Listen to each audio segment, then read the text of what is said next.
Bonjour à tous, bonjour à toutes, vous êtes sur la chaîne Cap 7e Art, c'est Xavier et aujourd'hui je suis là pour vous parler d'un film qui m'a scotché à mon siège, je peux le dire haut et fort, le film est sorti aujourd'hui, il s'appelle Emilia Pérez de Jacques Audiard et c'est une petite merveille qu'il ne faudra pas louper. Alors Jacques Audiard, c'est un réalisateur qu'on entend parler depuis bien des années et pour son travail excellent, hein, il faut le reconnaître, il a fait des films comme Dipan qui est peut-être un des moins connus, il a fait Un héros très discret avec Mathieu Kassovitz, il a fait des films comme De rouille et d'os avec Matthias Schoenaert et puis Marion Cotillard, il a fait un film qui s'appelle Un prophète, qui est le film qui est le plus connu de sa carrière, avec Tahar Rahim. Il y a aussi des films comme Les Frères Sisters en langue étrangère que moi j'avais beaucoup aimé.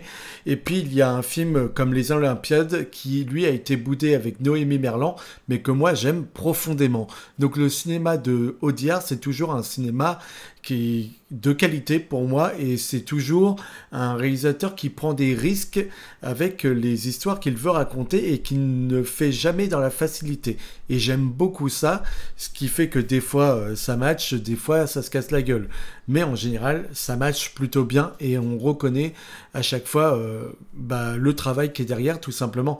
Et là encore une fois, avec ce film, eh bien le travail, il y en a. Mais j'aimerais bien parler un petit peu de ce que je reconnais être le cinéma du moment. Je me rends compte que en ce moment, les réalisateurs ont besoin d'excès. C'est-à-dire que leurs réalisations ne sont plus des petits films calmes avec des plans, parfois des petits plans, etc.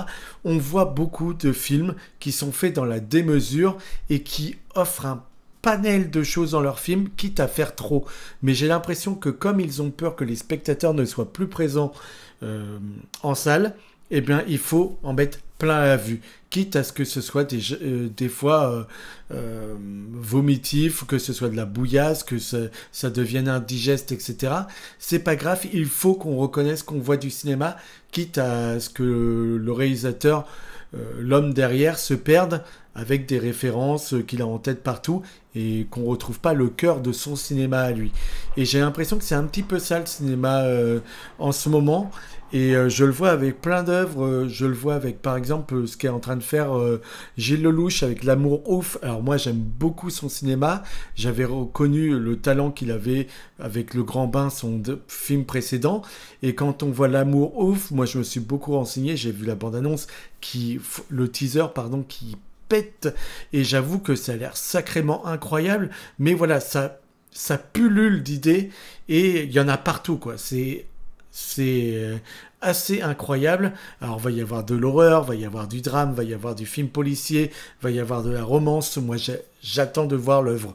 Et puis, on a des œuvres comme Coppola, le film Megalopolis, qui se fait défoncer un peu partout. Certains qui crient au chef-d'œuvre en disant qu'ils n'ont jamais vu ça et que le film est bordélique, mais il est tellement audacieux que ça fait du bien. Et certains qui disent, mais on ne comprend rien du début à la fin, et on est submergé par des images ou des idées qui datent de 30 ans, parce que le film que Coppola veut faire, ça fait 40 ans qu'il souhaite faire son film. Donc il y a des idées qui sont des prémices de ces années-là, avec des idées d'aujourd'hui, et forcément ça se casse la gueule. Et donc le film Megalopolis qui sort en septembre, j'ai grandement envie de le voir, mais voilà, on voit qu'il y a une envie des réalisateurs d'en mettre plein la vue et peut-être de se perdre là-dedans. Moi je pense que Gilles Lelouch réussira, c'est tout ce que je lui souhaite parce que j'aime son cinéma, mais là Audiard, clairement avec ce film, c'était un projet casse-gueule, mais d'une virtuosité extrême. C'est-à-dire qu'il y amène tout son talent de metteur en scène et parfois, je ne le reconnais pas, parfois, il va bien plus loin que tout ce que j'ai pu voir de lui jusqu'à aujourd'hui et moi, ça me bluffe. Alors dans ce film, on a 3 actrices qui sont gracieuses à souhait. On a Selena Gomez, on a, je l'ai noté, Carla Sofia Gascoigne et puis on a Selena Gomez. Zoé Saldana, Selena Gomez, Carla Sofia Gascoigne. C'est bon, je les ai pas oubliés. On a Edgar Ramirez qui va faire une petite apparition, qui est là de temps à autre avec une moustache totalement ridicule. Moi, il m'a fait mourir de rire à souhait. Et ce film est juste brillant. Brillant dans sa forme, brillant dans son fond. Tous les personnages sont en recherche d'identité et vont l'a recherché d'une manière différente. C'est un film qui a beaucoup d'émotions, c'est le cœur de son film, et malgré toute la technique et malgré les danses, les chorégraphies, tout ce qui peut être ajouté au film, l'émotion est le cœur de son film et l'émotion durera et perdurera. On est ému au début du film, on est ému à la fin du film, d'une autre manière, mais on reste accroché à son récit parce qu'on l'aime et on le trouve délicieux. Et il est délicieux parce que le prix d'interprétation féminine a été offert à ces 3 actrices au Festival de Cannes en 2024. C'était mérité parce qu'elles forment un tout, ces 3 actrices, malgré que quand j'avais vu le film, j'avais mis un gros holà avec Selena Gomez parce qu'au tout début du film, elle m'inquiétait beaucoup. Mais bon, j'ai fait confiance à Audiard. J'ai dit, si elle est là, ça veut dire qu'elle va me prouver son talent après. Et oui, bien sûr qu'elle a prouvé son talent. Et les 3 actrices sont juste incroyables, mais force à Zoé Saldana et Carla Sofia Gascoigne qui, elles, sont juste divines à l'image. Alors, c'est une actrice trans, Carla Sofia Gascoigne, ça a fait beaucoup débattre au moment du Festival de Cannes parce que Marion Maréchal Le Pen avait dit que justement le prix d'interprétation féminine avait été donné à une actrice qui est en fait un homme. Ce qui est complètement débile, et en plus le prix avait été donné aux 3 actrices. C'est juste que c'est elle qui était encore présente à la cérémonie et qui est venue récupérer le prix. Donc ça n'a rien à voir avec ce qu'elle dit, et puis de toute façon c'est un homme qui est devenu une femme, donc le débat est clos. Et puis nous avons des chorégraphies, des danses, une comédie musicale, mais moi j'ai envie de vous dire que dès l'ouverture du film, j'étais happé par ce qu'il me proposait, et j'étais émerveillé on est dans bien des décors qui nous amènent à des moments fantasmagoriques. C'est ce que nous permet la comédie musicale aussi, et c'est ce que j'attends du cinéma. J'attends qu'il me montre de la technique et qu'il m'envole vers une autre réalité, un autre monde. Et quand on me décroche et que je le vois, je suis émerveillé. Et là, ça a été le cas pendant tout le film. Zoé Saldana et Carla Sofia Gascoigne, elles sont divine. Selena Gomez le devient après, mais dès le début, j'étais pas un grand fan. Et j'avoue que j'ai été immergé du début à la fin dans cette œuvre. Je les trouve divines. Elle est brillante, l'actrice trans. Et puis, Zoé Saldana, ça fait longtemps qu'elle n'a pas joué aussi bien. Elle fait des belles performances toujours, mais dans des blockbusters, elle est beaucoup sur les films Marvel et puis sur les avatars malheureusement, donc on la voit pas sur grand chose de différent.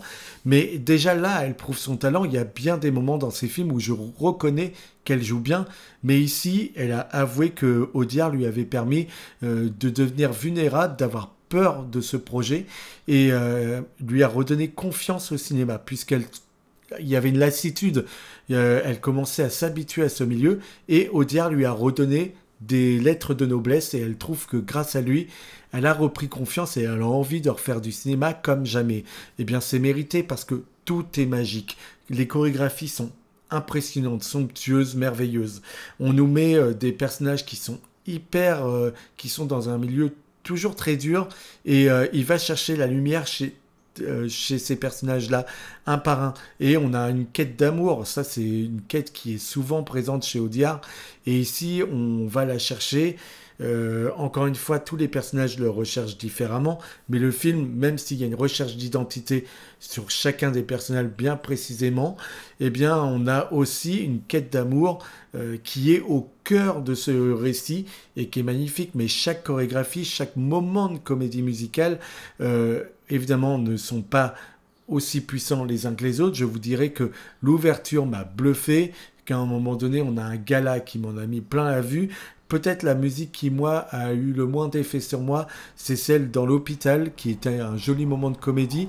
Mais voilà, si je dois en juger une un peu plus faible que les autres, j'ai beaucoup ri, ça m'a beaucoup amusé, mais j'ai pas été transporté non plus. Mais pour le reste, toutes les musiques marchent très bien, elles sont émouvantes, on est sur du rap, des fois de la musique chuchotée, on est sur des moments vraiment d'émerveillement, la photographie, que ce soit Selena Gomez et son homme, tout ça, ça m'a beaucoup amusé. La quête de cet homme de cartel qui cherche à devenir une femme, ça aussi, on le voit rarement. C'est pas des sujets qui sont utilisés pour parler des hommes de cartel, et ici on le fait, et on le fait avec beaucoup de cœur. On voit qu'Audiard a beaucoup bossé le sujet et s'est beaucoup renseigné. Ça se ressent, ça se voit, c'est palpable. Toute la technique est là, et on va dire que son cinéma est magnifique du début à la fin, parce que sa technique est virtuose, on en prend plein les yeux, et quand on a les actrices qui sont divines, qu'on a la technique qui est parfaite, la musique, je dois parler du son, le travail du son sur ce film, c'est un truc qui est permanent et qui est très important pour moi. Et par exemple dans Dune 2, quand moi je l'ai vu en IMAX, et quand il y avait les basses qui tapaient à fond avec les grosses scènes d'action, etc., et la musique qui scotchait à mon siège, j'avais mon fauteuil qui vibrait, j'étais comme ça, et tu vois, je suis choqué, je le vis, je suis content d'être là. Et là, pareil, on a une minutie sur le son, un travail qui est hyper agréable. On a toute une musique aussi avec des hommes qui rechargent leurs armes, et ça se fait sur le son de la musique, et on voit que c'est rythmé en fonction, etc. C'est magnifique. Des disparus qui recherchent leurs enfants, etc., des membres de leur famille. Et on a une musique qui va se proposer là. Quand elle est dans la rue, on va voir aussi de la musique, et on va avoir Zoé Saldana qui va avoir des immenses moments de comédie musicale qui sont juste sublimes à voir. Donc voilà, c'est un film incroyable, certainement le film de l'année. Moi, on me parle beaucoup de City of Darkness comme le film de l'année. Je ne l'ai pas encore vu, donc je préfère être vigilant. Je vais vous dire que ce sera certainement mon film de l'année pour moi, mais peut-être qu'il y en aura d'autres qui seront bien d'un autre niveau et peut-être encore plus fort que celui-ci. Donc j'ai hâte de les découvrir, j'ai hâte de voir ce que peut me proposer le reste de l'année, des films comme L'amour ouf, Megalopolis, City of Darkness. J'ai pas d'idée en tête de d'autres films là qui peuvent Joker 2, peut-être que Joker 2 sera très bien. En tout cas voilà, il y a énormément de cinéma dans ce film, il y a énormément de cœur. Je pense que le film peut marcher parce que le film n'a pas beaucoup de concurrence à l'heure actuelle, donc je lui souhaite un immense carton. Je pense que c'est le meilleur Audiard depuis très longtemps. Pour moi, je le mettrai number one dans mon cœur, mais honnêtement, ouais, Audiard fait encore des merveilles, et bravo à lui, c'était sublime d'un bout à bout. Donc je ne peux que vous le conseiller. Je pense qu'il n'y a pas de film qui puisse se faire concurrence. The Crow, c'est une méga blague. Pour moi, c'est horrible visuellement. Ça me fait penser à du Venom. Donc, je pense qu'il n'est pas du tout en concurrence avec ce film. Et je pense que du coup, il peut avoir une petite vie et peut-être atteindre un beau succès en salle à l'heure actuelle. C'est tout ce que je lui souhaite. Allez en salle. Merci d'avoir été au bout de cette critique. Merci de vous abonner, de me donner du cœur et de la force. Merci de commenter, de me faire part de vos retours, de me parler de ce film si vous l'avez vu, ou de vos attentes pour la fin de l'année. Et puis on se retrouve bien évidemment très vite pour le reste des films à venir, et pour parler toujours encore de séries ou de cinéma, ce qui est le cœur de ma chaîne. Merci à vous.